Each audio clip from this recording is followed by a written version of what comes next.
Hello everybody, this is Michael Hollands once again for Sound of the Movies. Today I have the pleasure to be joined by Taylor Newton Stewart, one half of the Newton brothers. On today's episode, we will focus on their collaboration with director Mike Flanagan, with whom they have worked on several occasions, including last year's film Dr. Sleep, as well as The Haunting of Hill House and The Haunting of Bly Manor. It is my pleasure to welcome Taylor Newton Stewart. Thank you. Thank you for having me. It's great to have you on my show. Thank you very much for taking the time out of your schedule. You are actually not blood brothers, you and Andy. I'm I'm not sure everybody knows that, but when did your friendship and the creative partnership actually start? It started we've been friends since 2001 about, and the partnership started right around 2005. Yeah, no, we're not related brothers, but we're like brothers in the sense that we're super close, and we've been obviously working together for a long time, which is almost like a marriage. But yeah, it's been great. I'm sure you know that the film world can be dominated by big egos, and Yep. these situations oftentimes stifle creativity as a common ground may not be found right off the bat. How do you handle this environment and these situations? Well, we're here to serve the filmmaker. So, we're never there's never ego on the line. We don't have an issue with, being told music isn't working or we need to change something. The ultimate goal is to kind of make the film and the project or the TV show as best it can be, and also the vision of what the visionary wants it to be. So, and between ourselves, we both have, are very, very straight with each other, and sometimes even blunt. But it's always constructive to where we're trying to go. But we'll with ease we'll tell the other one, hey, this isn't working, or I don't like this, or just as the director will too. So there's no ego there. It is an art form, but at the same time, you're a piece, part of a big picture. So it's always a pleasure to work with other artists. Thank you very much for elaborating on that. And I recently came across an article which called you and Andy the maestros of menace. Actually, what attracts you to the horror genre? Actually, if I may ask. We didn't start out that way. We're a lover of cinema, and we just love great storytelling. And I think along with great storytelling, there are horror films that we've both grown up with that we're fans of. But there's tons of genres, and I think a lot of the creative people we've end up collaborating with again and again and again, and sort of built up this resume of work has been in the horror genre, a lot of it, and sci-fi, some sci-fi too. And I think it's just the fact that with horror movies, it attracts people in ways that they're the unknown or the mystery, or they're being scared. And with storytelling, you can kind of have a horror show or a movie, but inside that, it's a drama about a family, or it's a love story, or it's about an alien. And even though it's horrific, internally, it's not a horror movie at its core. It's something else. And I like the fact that it can be so flexible, and I find that is difficult to accomplish with other genres other than maybe sci-fi. You can't really do that with drama. You can't really do that with comedy very easily. And I think that's what makes horror and sci-fi so strong, is that you have this sort of these lines you can cross over, and these genres you can blur. And for us, we love new creative approaches to things, trying new things, different than other stuff. So it makes it more, makes it fun and enjoyable. You have actually become known for your blend of traditional instruments, also with your great synth work, in organic melodies and harmonies. Could you perhaps explain the development of your own musical voice, which created scores that are both nuanced and also substantive? I grew up very much in a household of traditional musicians, at least on my mother's side. You know, she was a classically trained piano player and she sang opera. And my dad was in different rock bands and stuff. And I've always just been drawn to incredible storytelling and cinema. And with that, the way music makes you feel when it's combined with that. And so that being one aspect of it, another aspect being kind of attracted to the idea of how sound and music coexist and how they can enhance or sometimes make it something much more deep and resonate more, or in some ways it can also take away from it if it's used inappropriately. So I love the combination of using something organic like an orchestra and then combining that with something inorganic like, you know, glass, and finding ways to get tones off of some sort of glass or something. And also it's interesting because a lot of frequencies I find that people hear, they assume it's one thing when it's another. Like for instance, the tone of a voice has a certain quality to it that you can replicate with certain synthesizers and certain sounds. And if you blend those worlds together, you get more unique possibilities. And I think that's where the magic is happening, is you bring the human element of people playing together, and then you have these sort of new sound approaches, and combining those two worlds together tends to give you things that have been not heard as often or you know, as frequent. And it just sort of it just sort of spawns new ideas and creativity, and I think that's why we're attracted to it. But at the end of the day, you know, it all boils down to the story, and obviously, you know, we'll try playing what we have on just a piano or just a guitar or, you know, just a solo cello, just to see how it holds up and how it you know, how it survives, because just putting a bunch of sound and strange weird sounds on it doesn't necessarily become something that you want to use or it's great. It really needs to stand on its own, and I think that's where we always start, and then we sort of build these elements with it and try to blend them together in a cohesive manner. And now I would like to talk about your collaboration with director Mike Flanagan. You have worked with him on a number of occasions, you know, films such as in Oculus or Before I Wake, which Danny Elfman also wrote some music for. There was Hush, Ouija, Origin of Evil, of course Doctor Sleep, and, you know, the series The Haunting of Hill House, and now The Haunting of Bly Manor. But at first I would like to talk a little bit about the legacy of Stanley Kubrick and Stephen King, because exactly 1 year ago Doctor Sleep was released, a sequel to The Shining based on Stephen King's novel, which was released in 2013. A very well-crafted continuation of the original story. And please tell me a bit about the creative process behind this atmospheric score. That was a long journey, that project. We were on that for probably about 10 months to a year. And we had just finished up doing The Haunting of Hill House, and Mike Flanagan had begun preparation on Dr. Sleep. So he explained to us the sort of the beginnings of it, and what he wanted to do, and how he was going to approach it. And he went and left and you know, went to start filming it. And while he was doing that, we were kind of coming up with different ideas and approaches based off of the script that he wrote and the book. And so early talks were, you know, about how we were going to bring elements from The Shining into Dr. Sleep, and then how we were going to basically write on this new world of these new characters, and this story being its own isolated thing, as well as acknowledging The Shining. And so we early on did lots of writing, experimentation, with, you know, recording giant this hurdy-grande, this the world's largest hurdy-gurdy. We used wind harps and did some crazy things with different synthesizers and percussion.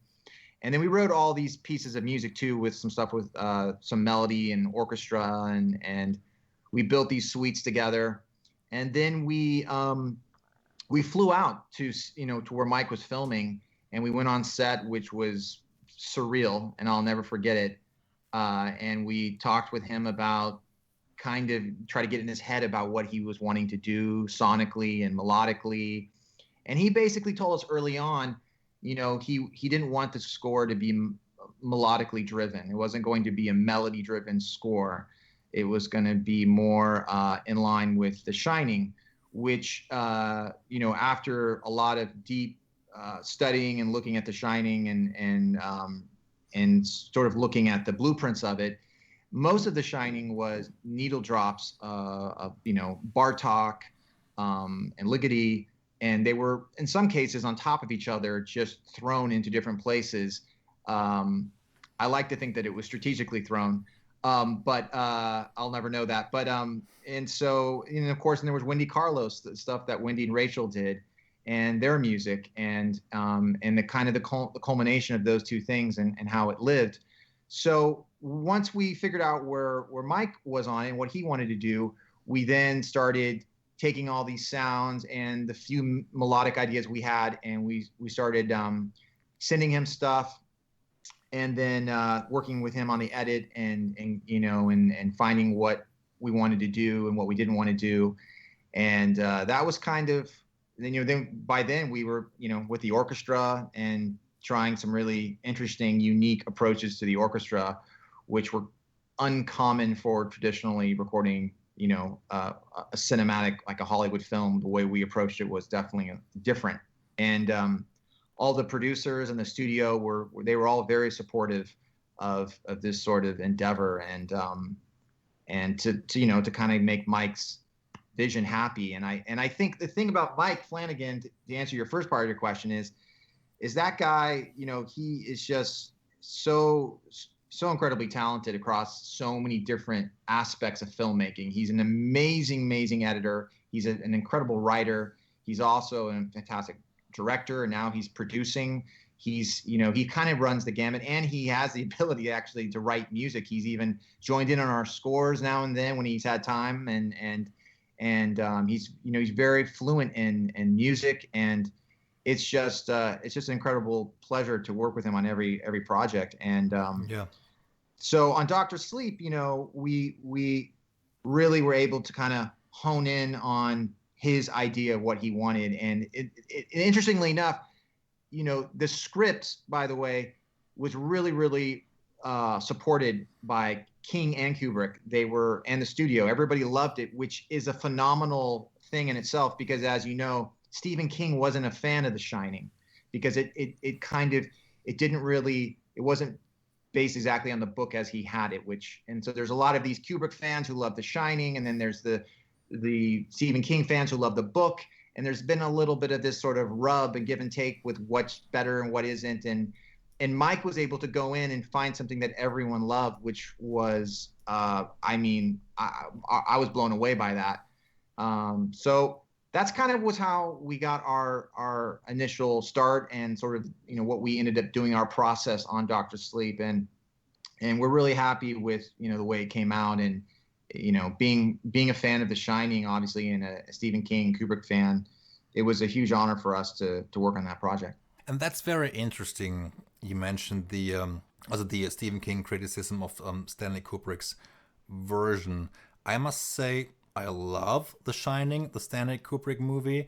I think it's a fantastic horror movie. I can see why Stephen King wasn't too pleased, because it wasn't based entirely on the book, but I'm judging it from a cinematic experience.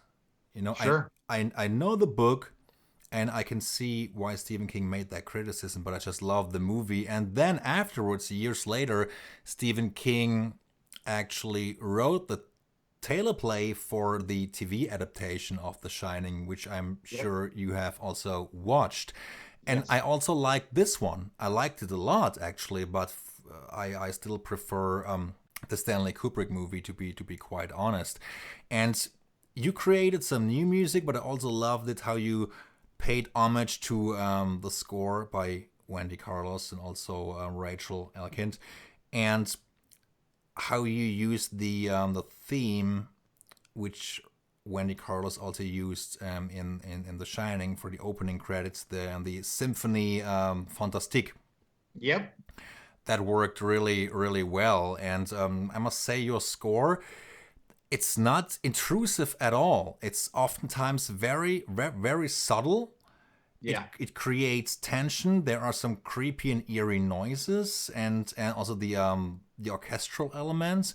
We had fun. I mean, again, Rachel, they wrote a lot of music for The Shining, Wendy and Rachel, and I believe two pieces, maybe three pieces of the stuff that they wrote ended up being in the film, and they wrote some beautiful stuff. And then a lot of it was, as you know, was classical music.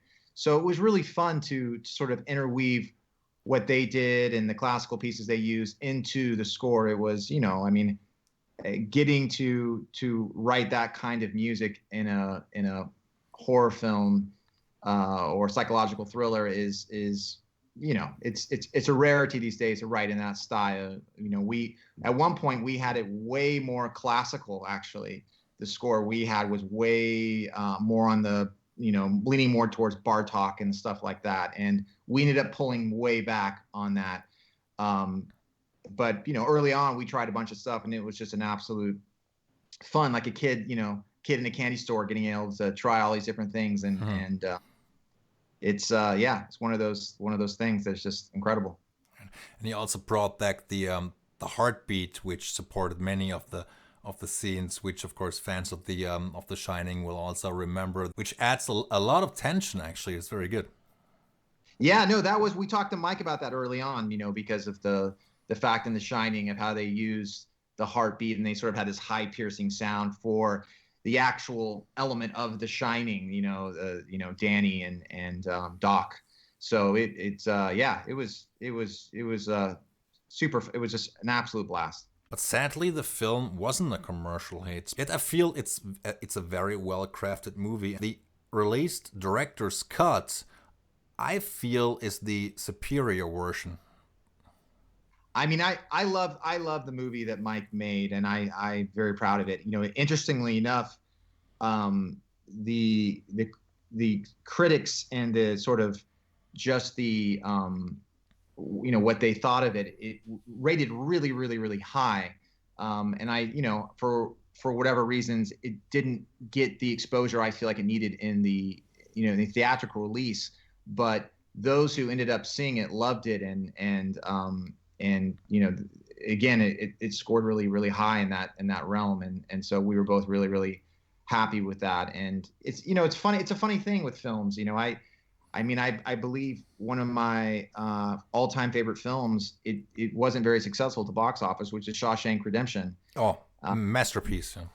Yeah, it's just an incredible film, and it didn't do very. In fact, I think it failed at the box office. And The Shining was a financial failure and a critical failure.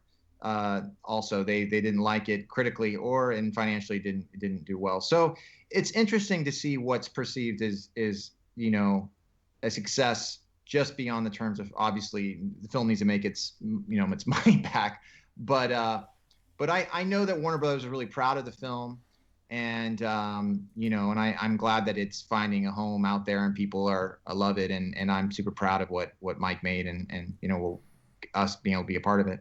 Yeah, and rightfully so. I mean, I don't know about you, Taylor, but oftentimes, or not oftentimes, on a few occasions, when I've watched a movie in a theater, I feel quote unquote disappointed. And then when I revisit it at home, I think it's a much better movie. And I had the same experience with Dr. Sleep, actually. And now I've seen it 3 times, and a couple of weeks ago I watched the director's cut for the first time, and I think it's a really, really good and well-crafted movie. So I have no idea why I wasn't too keen on it when I watched it in the theater.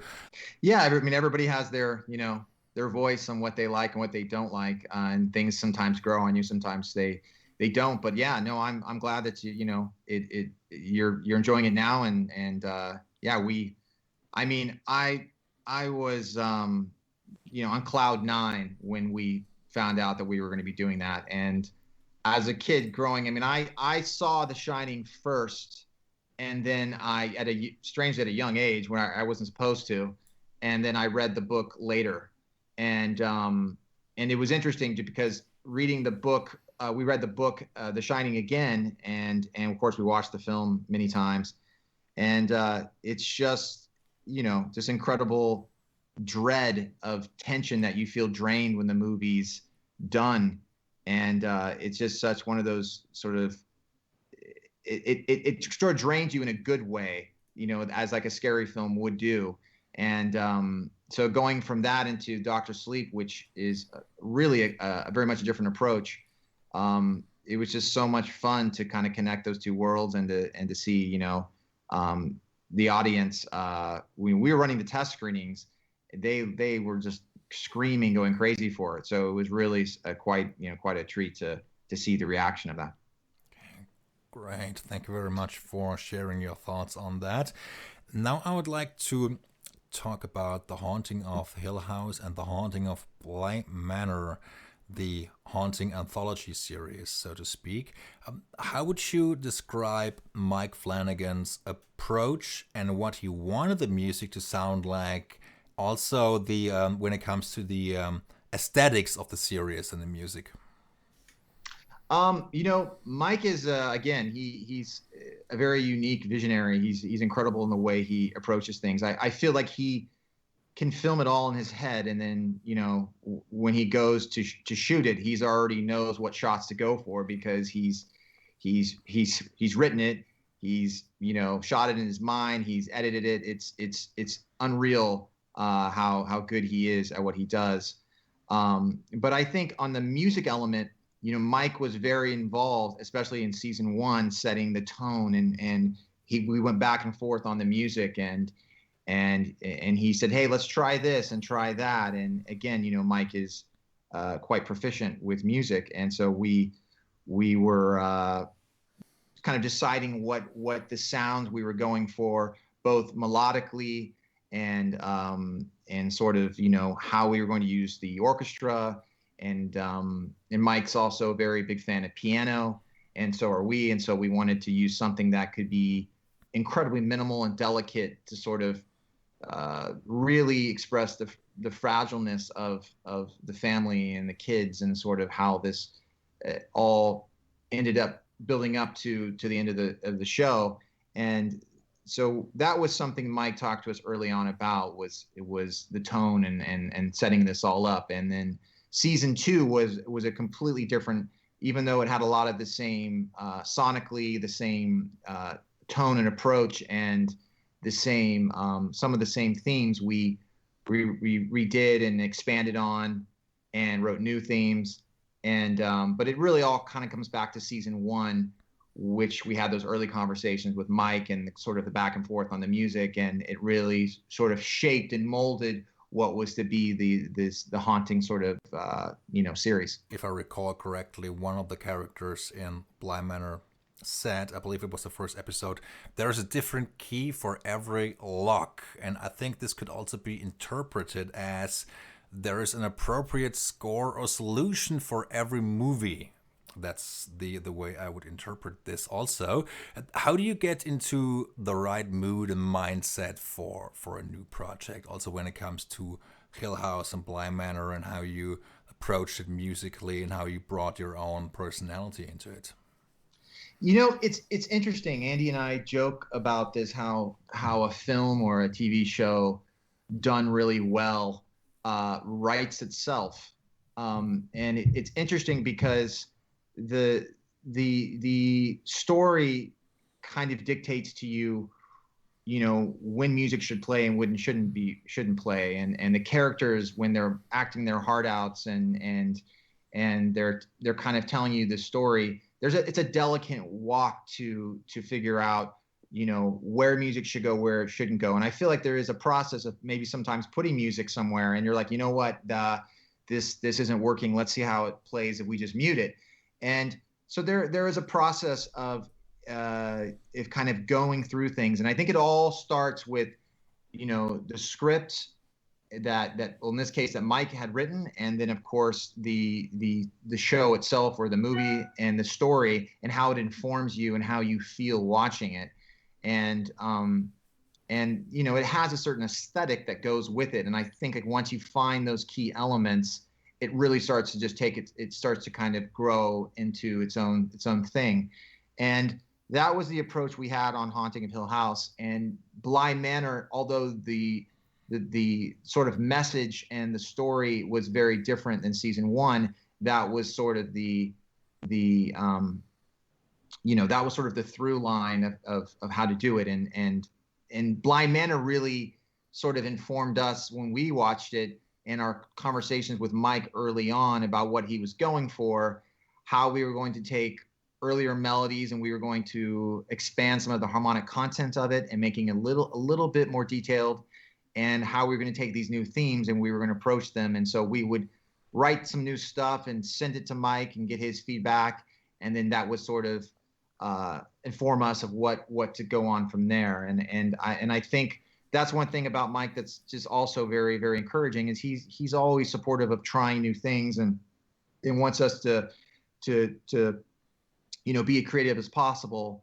And then, you know, if we go too far, he can pull us back. But I think it's great to have that sort of confidence that you can, you know, try something that maybe might be perceived as completely crazy. I feel like that helps spark creativity. Absolutely. Thank you very much. And you also said something, or you made a good point there also in your extensive answer. The process of figuring out when it's most appropriate to be quiet with the music, or when it's best to introduce a theme or a melody. I bet it can at times be very difficult to figure that out exactly. Yeah, I mean, I think, you know, obviously the clear path to that is to write something there and see how it makes you feel. You know, we did that on Dr. Sleep. Even we wrote a lot of music, and there was a couple places where, you know, Mike really loved what was written, and then he said, you know what, you know, let's just try this. Let's just try see how it feels if we mute the music here. And we kind of all looked at each other like, oh wow, this feels different. It makes you feel a certain thing, and you're not sort of you're not being told how to feel. You just are watching it and you start feeling something that maybe you projected into it yourself. And so you start having your own thoughts based on what you see. And I think that's the kind of the magic of cinema, and whether it be a television show or film. And with Mike, you know, he would always encourage, hey, just try putting stuff there if you think it should go, and we will sort of go through it and decide what works and what doesn't. And that's what we did with season one and season two, is we wrote a lot of music, and even in places where we weren't certain necessarily needed music, but then you know, we would talk about it and he would say, hey, let's pull this out and pull that out. And that's kind of was sort of the process. And it becomes also really clear too when you're trying to force and cram something down someone's throat about how they should sense something. It starts to feel a little insincere, I feel like, and Mike is really good at knowing what that where that works and where that doesn't, and I feel like we've enjoyed that process too, because it's very informing about, you know, what we should use and what we shouldn't use. What I thought was really interesting about Bly Manor was the way the story was told, the structure of the whole series. And I believe the horror element is oftentimes taking a backseat, and the focus for me personally was on the people, the relationship between the different parties, and it's also a love story, if you will. Absolutely. So, and that was absolutely fabulous. And of course, it's not story wise, it's not connected to Hill House, but even though some of the cast members returned. And what I also found interesting, Taylor, was how you used the waltzes. Yep. You wrote piano themes, which are in 3/4, of course. So it's a waltz. Also, did you do that to emphasize the British elements of the story, or where did the inspiration come from to go for a waltz? It does, the aesthetic of Bly Manor, and obviously the actors, and there is sort of that element, the British element to it, and it definitely informs that. And I feel like, the show for us is really, as you already so eloquently put it, it's a love story, and I feel that the music needed to dance around the storytelling in general, and so a lot of the things, there was a piece from a movie called The Innocents, which I believe was made in 1963, which Bly Manor pays homage to that film in several ways. And one element is there's a piece in it called A Willow Waly, and that piece, we do an interpretation of that, and in a waltz of that, and it has a sort of haunting, childlike and innocent nature to it. And so it was great to have that, and that really started with the conversations we had with Mike early on about that piece, and sort of his vision of the show. And so that, just having those conversations early on, led to a lot of us writing pieces in 3/4, writing these waltzes, and I felt like, inspired by the children and the actors, and again, as I said, the Bly Manor itself. When we got to go on set to see episodes part of one and part of two, and we came back and we just started writing tons of ideas. And we had a power outage here one night, and it was like the only thunderstorm in LA that we ever get. And so all the computers went out and everything went out, and we had to send a batch of cues to Mike to listen to. And so we were kind of running out of time to give him new ideas. And so, I just sat down at the piano, and we wrote one of the main waltzes that ended up being used in the show, with like candles and like just pen and paper, and just super old school. And I just called Andy up, and we were chatting on the phone, and I was like, well, what do you think of this and this change and this change? And after I finished it, and he was like, let's try this. And it was very strangely, it fit sort of the story of Bly. And it was interesting that sort of happened in that piece Mike, seemed to like. So it was a very fun process, but that was kind of how that occurred. I especially enjoyed episodes number 8 and 9. The second to last episode was shot in black and white, and yes, this one was really interesting as it shows, it shows how the haunting, or the curse, for the lack of the better word, originated. That was really something. And then, of course, in episode number 9, you see the conclusion of the wedding, and maybe I shouldn't spoiler alerts. Maybe I should keep my mouth shut if there's. You can. I think at this point you can say whatever you want. I'm not sure everybody has already completed the or finished watching the series, but I loved how the series turned out, and that, of course, Flora was seen again at the wedding, and that the Jamie's character actually told the story at the wedding, the ghost story. So that was a really, really good ending, and I thought it was very good storytelling. So I enjoyed it a lot. What I also notice about your music is the neutrality, if you will. And oftentimes when you hear a piece of music or a few bars, it indicates, let's say, romance, or anything terrible might happen or might unfold. What's your take on that? How do you try to, let's say, avoid those quote unquote pitfalls, or how do you try to avoid going for the obvious?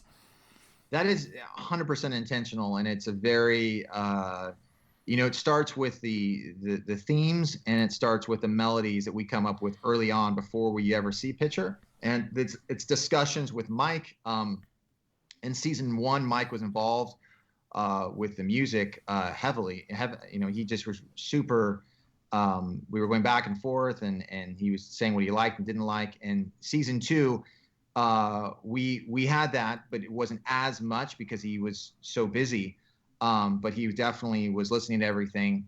And I think our early conversations, is always, well, is this telling us how to feel too much? Because it's interesting, because if you take a piece of music that's neutral, someone will perceive, hey, like the way we use one of the themes is like, oh, this is sort of creepy, or this is sad, or this is happy, or this is childlike. It has a perception, and if you ask different people, they will tell you different things.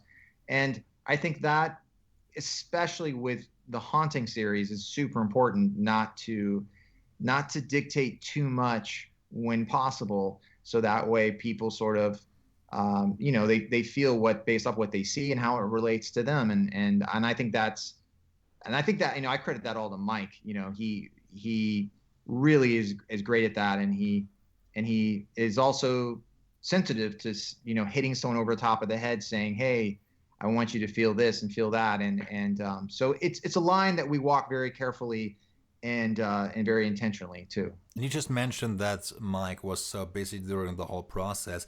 Did you have time to spot everything properly, or did he at some point just say, "Well, go ahead. I don't have the time at all to really to pinpoint exactly which scenes need music"? Did he give you a tremendous amount of leeway? Yeah, he did. For season 2, we discussed. We had phone calls, and we discussed the overall sense of what he was wanting to have happen. We didn't spot every episode, like with, hey, let's try this, or do that. We basically kind of went with what we felt was appropriate, and I would say we overwrote with the idea that he would pull out stuff based on what he felt was working or wasn't working. So we would basically hop on, because during this time too, it was in the beginning of the pandemic. We were in post, so we would just hop on Zoom calls, and we would listen to play back some of the music and certain scenes, and he'd be like, great, this is working, this isn't working, let's try this, do that. So we did get into detail with him on it, but it was more of us writing stuff early on, and then kind of him, reviewing it. I would say was more of the process in season 2. And of course, at the end of the day, it's of utmost importance for you, and also, of course, Andy, to understand the story and what the characters feel and what they go through emotionally, and the music needed to play the tragedy and also underscore the romance, not just the horror elements. So I think that was really well balanced.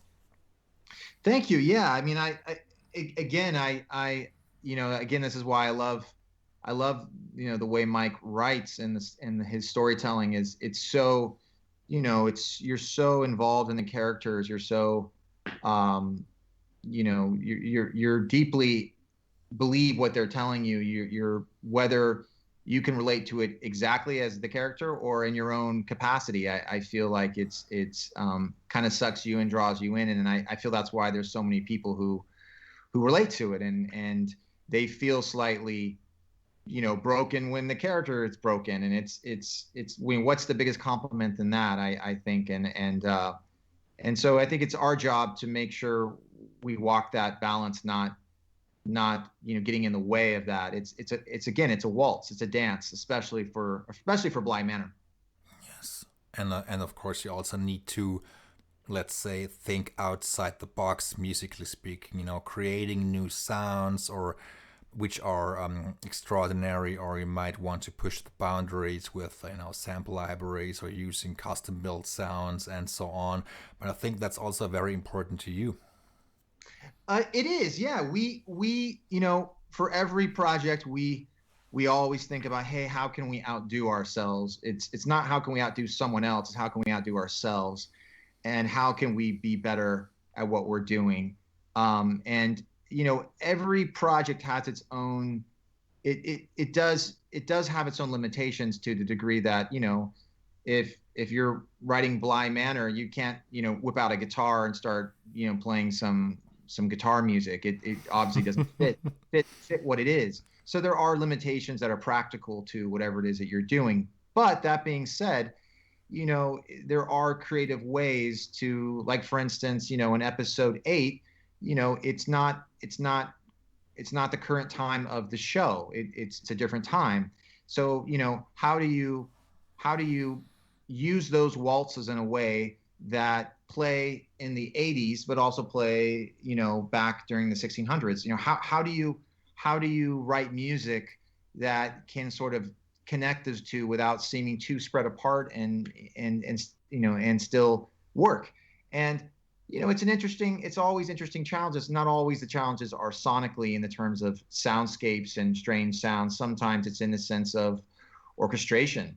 It's in the sense of minimalism. I mean, if a piano being played, today in the 2000s is you could play piano back in the 50s or the 1600s or whatever time period, I forget when the piano was first made, but whatever century it is, it's timeless. And I think that's the point of music, is that, it's finding how to use it in the structure and the way you can sort of bend and manipulate the elements of it to work for whatever it is you're working on. And I think that was really the approach with Bly Manor, because minus the Lady of the Lake stuff, the score is very traditional in the sense of everything else. It's really just piano and strings and woodwind, and without the Lady of the Lake elements, obviously it gets a little crazy, and we bring in more synthesizer kind of sounds and some more organic and weird stuff. But yeah, I think it's being creative in any capacity. I remember when we were talking to our orchestrator on Dr. Sleep, we decided to pan the orchestra rather than have it, first violins, second violins, violas, cellos, basses in a typical setup. We decided to have violins one on one side, violins two on another side, the violas over here, to create more of a stereo setup. So that way we could pass off, one chord might start on the left, but they may finish the other chord on the right. And, then the next note might start in the middle. And so it creates this interesting sonic sort of appearancy of the way the music is moving and evolving, when really it's just a position of the orchestra and the way it's mic'd. So it's a very, I think being creative where you can is obviously the key. Taylor, thank you very much for elaborating on that. And if we still have a couple of minutes left, I would like to talk a little bit about The Walking Dead, The World Beyond. Sure. Fans of The Walking Dead series will be glad to know that you and Andy scored the new episodes of the spin-off series. And so you basically also followed into Bear McCreary's footsteps. How did you get inspired by the post-apocalyptic setting, and how did you capture this musically? Well, I think, we talked with a showrunner, Matt Negrete, who's, again, we've been lucky to work with these talented folks who are very creative, and they sort of champion a creative approach. And one of the first early conversations we had was basically to not do The Walking Dead. We were going to avoid The Walking Dead in the sense of the sonic element of it. He didn't want a just an aleatoric, noisy sort of score. He wanted sort of this more of a adventure, a bit of journey. Emotion was a heavy thing, and so that's kind of what we really tried to focus on, and that is where our sort of creativity led us to go in that direction. Okay. What can fans look forward to, also musically speaking? Is there any special kind of sound, any special kind of melody which you created? Anything you want to share with me and the audience up front? Sure. Well, yeah, we definitely had themes. There's a sort of reoccurring theme for this character named Elton that is sort of, he's sort of an adventurer and sort of leading the pack and is always sort of a passionate, excited, and he's very hopeful. And I think it's about sort of that theme we played with him was we played it mainly on piano. And then we used for the empties, the zombies, rather than having it be this big crazy noise, we used sort of these sticks that are very delicately tapping, along with the sort of they're tremolo strings, but they're being processed and panned at different rates. So it doesn't really sound like just straight up tremolo, strings. So it's an effect within an effect. So I would say that's more of what it is. But so we use that to kind of define the zombies, and that sound became its own thing. And we used some guitar as it sort of builds and gets more and more decadent in the way that the show unfolds. We sort of added to that with guitar, and then we brought in some pads that we had sampled and created, and also very delicate in the string department. It's a small ensemble of mainly violin, some violas and cellos, and it's very delicately like a chamber orchestra in the way we played with the strings, and we sort of combine the strings with the pads, and it's just very delicately being played, super duper duper softly. And so we had these sort of adventure melodies. We had this melody with one of the characters named Hope, and sort of how her with her sister. We have some different flashback things that indicate what's happening in certain flashbacks. We did sort of all these little different hints and stuff. But I would say there's about 4 main themes, and the rest are just kind of little subtle motifs. But that was kind of our approach to the War Beyond. Great, thank you very much. What's actually next for you and Andy? Are you at liberty to disclose that? Yeah, for sure. We have a lot going on. So we have obviously season 2 of The World Beyond has been confirmed. It's happening for us. And then we're doing the last movie of the Purge series, which this amazing, just incredibly talented director named Everardo Gout, he is directing The Last Purge, and it's definitely I'm super proud of what he did, and it's very emotionally driven, I will say. So that is happening, and then we're also working with Mike again on another show that I'm incredibly excited about called Midnight Mass, which they are filming currently. And then there is another movie we're doing called Borrego, which is based on sort of drug mules crossing the border, and it's a thriller. So we have that going on, and we have some other stuff in the works as well. But yeah, it's a full schedule. Right, sounds awesome. There's also a film coming out which you are attached to called The God Committee. Am I right? Yeah, we did that some time ago. Yeah, that we did. I mean, I guess, yeah, it feels like forever. But that is with a friend of ours, a director named Austin Stark, and he produced a movie called Detachment that we did with Tony Kaye, a long time ago. And so he directed that, and it's a brilliant film. And I know that like right by the time they finished post, the pandemic sort of was starting to happen. So I think that it was going to Tribeca, and it was making all the rounds, and maybe TIFF too, I forget. But yeah, it's a great film, and I hope it gets the proper eyes on it deserves. But yeah, a lot of stuff going on. Great, so you keep busy. That's really good.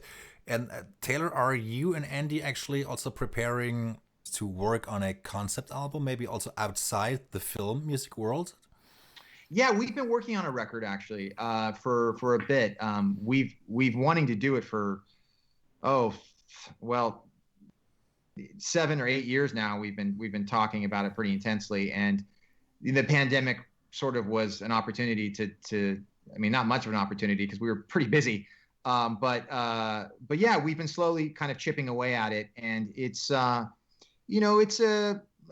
mean, the genres now are so loose with terms, but it's classical minimalism sort of worked into elements of vocal pieces and some experimental elements to it. But it definitely has a concept for it for sure, and I'm excited to get it out there. But we were hoping to get it out to release it with Bly Manor, but we just got too busy, so it's probably not going to be until next year. Yeah. Okay, great. Looking forward to it. And Taylor, is there anything else you would like to add in terms of your career or your collaboration with Andy? Anything else that comes to mind? I don't think so. We've been very fortunate enough to work with, so many great, talented directors and producers, and yeah, I think, just the love of writing music and having fun with it. So yeah, we've been very lucky. Thank you very much for taking so much time out of your busy schedule. I really appreciate that. I had a great time talking to you, and it was a blast, and I hope you enjoyed the conversation as well. Oh, I did. Thank you so much. Take care, stay safe, stay healthy, and let's talk soon. Sounds good. You too. Take care. Bye. Yeah. Bye-bye.